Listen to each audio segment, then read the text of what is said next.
owns half, and she's still living. Everybody's saying, why don't you let him make a go of it? He's just a little slower, so we're just waiting out. At least we are working on the outside of it and painting the outside. That's because the city gave him a notice that he needed to pick that thing up or get it, because it's just all chipped paint. But so that's kind of what we're doing now, is just doing that, and we'll wait and see. His worry and his issue is the house is over 100 years old. You start tearing into this, but we don't want to change a whole lot. We would need to take a wall down, but that's probably, we don't mind if the hardwood floors are a little bit warped in some areas, as long as it's solid and the plumbing and the electricity are working good, and then why not? And so that's why, because it's just like, it's been vacant since the 80s. I mean, it's probably literally costing my mother and my uncle $8,000 a year to keep that thing just sitting there, because they're paying taxes on it. The lawn and the hedge are trimmed. It never looks bad, the windows are broken, they're fixed immediately, like my grandfather. My uncle is taking care of it when that happens. And he won't admit it, but I think he has some emotional attachment to it, and he doesn't want to let it go. Even though I know he's had offer after offer after offer, especially since Uptown has started taking off within the last 2-3 years.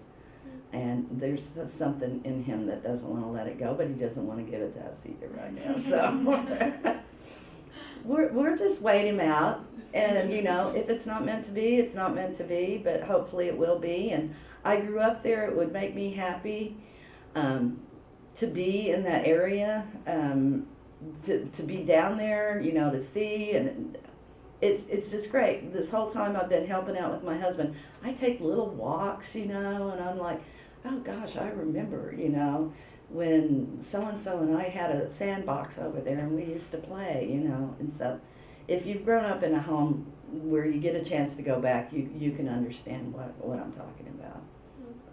It's where you grew up.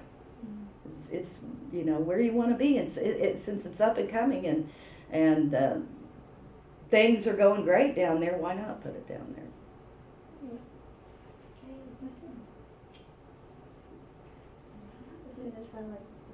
I'm kind of wondering what your mom did, like as a job or.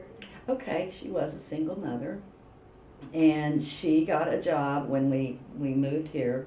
My parents were divorced. This was in the 60s, and it was nobody got divorced back then, I think there was like only me and like one other school kid in my class that, it was very taboo back then. I mean, it was just, you just don't get a divorce, She got a job as a secretary in an oil company, and that oil company was located down here in the Classen Tower. Yeah. So she walked to work, because it was straight down 22nd Street. It's just there by the Gold Dome Bank, and she worked there for 18 years.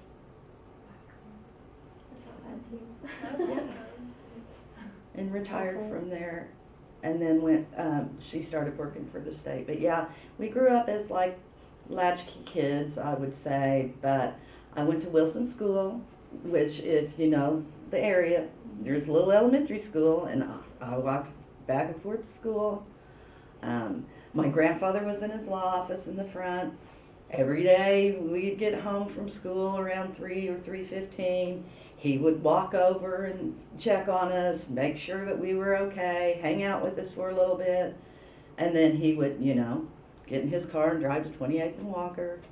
It was all just right there. And it was, we were safe, and then my mom would be home at 5, and that was it. Is that why you chose to go to OCU? That's kind of a reason, because growing up and as we got a little bit older and more adventurous, we used to walk up and down here all the time. And I remember cutting through the campus as a kid, riding my bike up and down here. And that was, my grandparents also brought us to Lyric Theater here for years and years. Of course, it's not located on campus anymore because it's down on the plaza. But we saw many shows, you know. They loved the Lyric Theater. I loved growing up coming to see the musicals. And yeah, this is the heart of my existence. And I not only came to school here, I worked here for 17 years. And as I came today to get ready to meet you guys, when I pulled up, it hadn't been that long since I've been on campus. But when I pulled up and I get out and I start walking, it's just like the most natural thing. You know, it just feels so natural. I've seen so many of you guys come through school, and when I was working here, I worked in the English department, and that's how I know Brooke. And all the work studies, boy, some of them have grown up, they've had babies, you know, they're married, they're principals of, you know, schools, and I've seen it all.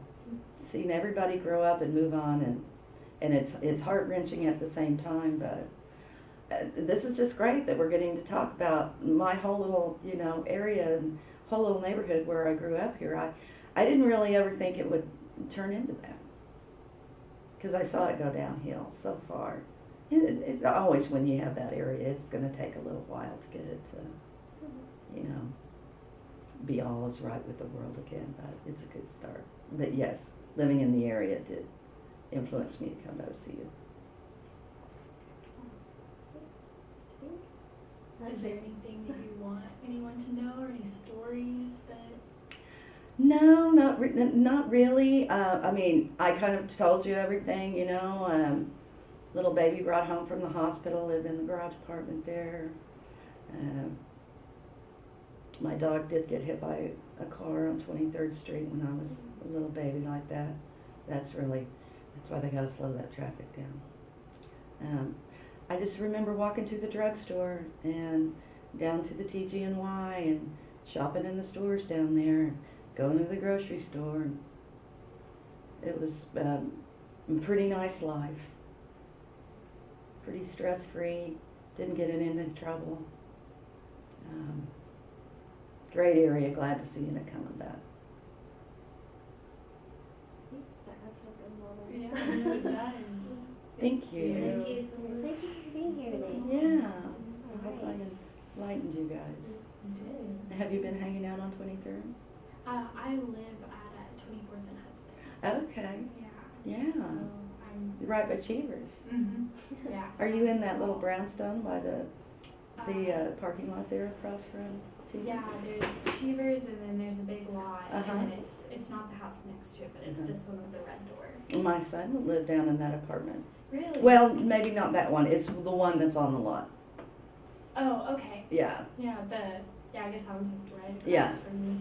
He was working at Cheevers too, so he was. But they were all grown up, and We'll love it. but they love it, and they're encouraging on this. And my oldest son tells me every day, "You've got to get that house down there." I can't go anywhere. Everybody always asks me what's going on with that. Uh-oh, I think I just pulled my mic off. Oh, you're okay. We can go ahead and turn that off. Okay.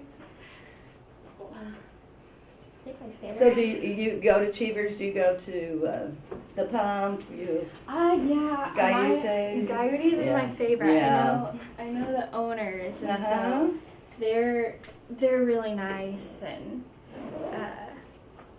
I love it. It's do it's too. a little back and forth. I always Yeah. feel It's like recorded now. when we started studying like gentrification and stuff, I was like, I feel bad, but Uh-huh. it's like, what can I do? Yeah, And- I know. But I was like, I enjoy all these things. Yeah. But And I think it's a good thing. Like I said, if we just don't step on everybody else that you know Exactly. that does that. But I would have never imagined Gaiute's would turn that little blonde print. building yeah, into what they did. yeah, They really did a good job on that. they did it so They- fast. I know. It was like what, like I guess it was this time last year whenever they started Yeah. planning, Uh-huh. and then they got it up and running by September. So only like four Yeah. months. My son, he hangs out down there. He said that he likes it better than Midtown these days. And he just walks everywhere. He said when we, he can even park at the little property that we have.